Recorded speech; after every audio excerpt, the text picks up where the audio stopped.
नमस्कार, आप live cities देख रहे हैं। मैं हूं गरिमा भारती।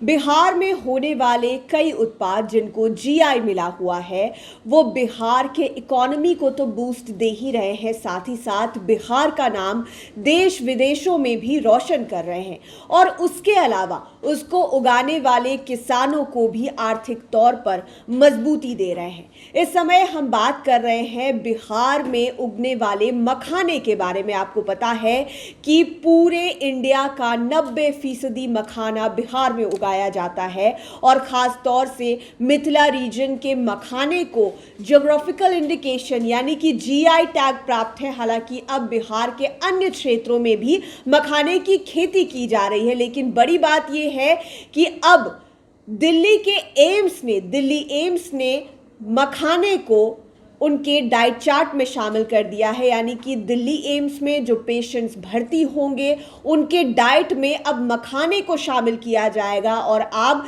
दिल्ली एम्स की मान्यता समझते हैं कि दिल्ली एम्स के जो डॉक्टर हैं बड़े बड़े हेल्थ सेक्टर्स के एडवाइजर्स होते हैं, साइंटिस्ट होते हैं और दिल्ली एम्स में इलाज कराने वाले लोगों में बड़े बड़े मंत्री, नेता, यहाँ तक कि प्रधानमंत्री और राष्ट्रपति तक शामिल होते हैं। ऐसे लोगों के डाइट चार्ट में बिहार के मखाने के शामिल होने का मतलब है कि अब देश भर के जितने भी प्रोमिनेंट अस्पताल हैं, बड़े अस्पताल हैं, वो अपने डाइट चार्ट में मखाने को शामिल करेंगे। और मखाने को शामिल करने की एक बड़ी वजह भी है क्योंकि बिहार का मखाना गुणों की खान है और मखाना खाने के बाद आपको एक अलग तरह की एनर्जी मिलती है। ये ग्लूटेन फ्री होता है, इसमें फैट्स नहीं होता है और नट्स में इसको सर्वोत्तम माना जाता है। ऐसे में अगर किसी बीमार व्यक्ति को मखाना खिलाया जाए तो उसकी जो रिकवरी रेट है वो बढ़ जाती है, ऐसा डॉक्टरों ने माना है। और एम्स ने अगर इसे डाइट चार्ट में शामिल किया है तो आप मानिए कि बिहार के मखाने में कुछ ना कुछ चमत्कारी गुण तो ज़रूर भरा हुआ है। मिथिला मखाना को अब बड़ी पहचान जो है वो मिलने जा रही है। इससे पहले भी मिथिला मखाना की पहचान बड़ी ही थी क्योंकि विदेशों में भी इसे पसंद किया जा रहा था। और अब मातृ एवं शिशु स्वास्थ्य के लिए पौष्टिक और संतुलित आहार को बढ़ावा देने की दिशा में दिल्ली एम्स ने इसे अपने डाइट चार्ट में शामिल कर लिया है। आपको बता दें कि विशेषज्ञों के मुताबिक मखाना उच्च गुणवत्ता वाले protein, calcium, iron, magnesium, phosphorus और एंटीऑक्सीडेंट्स का उत्कृष्ट स्रोत है।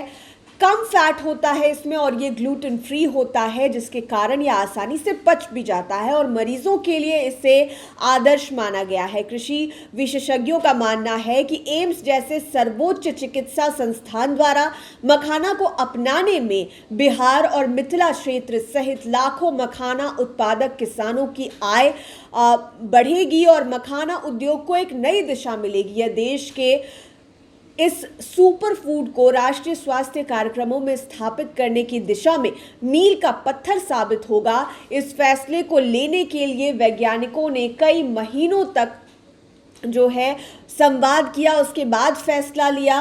इन वैज्ञानिक तथ्यों के आधार पर एम के विशेषज्ञों की टीम का इस निष्कर्ष पर पहुंचना कि मखाना मरीजों, विशेषकर गर्भवती महिलाओं, स्तनपान कराने वाली माताओं और बच्चों के लिए अत्यंत पौष्टिक और सुपाच्य आहार है। यही आधार बना कि दिल्ली एम्स ने अपने डाइट चार्ट में बिहार के मखाने को शामिल कर लिया है। आप इसका अर्थ समझ पा रहे होंगे कि अगर दिल्ली एम्स ने इसे अपने डाइट चार्ट में शामिल किया है तो बाकी के बड़े अस्पताल, सरकारी अस्पताल भी मखाने को अपने डाइट चार्ट में शामिल करेंगे। बिहार के लिए ये अच्छी खबर है और बिहार के इकोनॉमी के लिए भी, क्योंकि इसका सीधा फायदा उन किसानों को मिलेगा जो मखाने की खेती करते हैं, उन व्यापारियों को मिलेगा जो मखाना बेचने का काम करते हैं और बड़ा हिस्सा, फायदे का बड़ा हिस्सा पहुंचेगा हमारे राज्य बिहार को। और बिहार में क्योंकि मखाना होता है और विदेशों तक इसकी पहुंच है, दिल्ली एम्स के डॉक्टर मान रहे हैं कि इसकी गुणवत्ता इतनी बढ़िया है कि मरीजों को, खासतौर पर गर्भवती महिलाओं को इसे दिया जाए तो विदेशों में भी हो सकता है कि हेल्थ सेक्टर्स में इसे एक ज़रूरी पोषक आहार माना जाए और इसे शामिल किया जाए और बिहार के मखाने की जो पहुंच है वो और ज़्यादा बढ़े। आप लाइव सिटीज़ के साथ बने रहें। इस वीडियो को यूट्यूब पर देख रहे हैं तो चैनल को सब्सक्राइब करें, फेसबुक पेज लाइक करें। आप हमें हमारे सोशल मीडिया हैंडल्स पर भी फॉलो कर सकते हैं। धन्यवाद।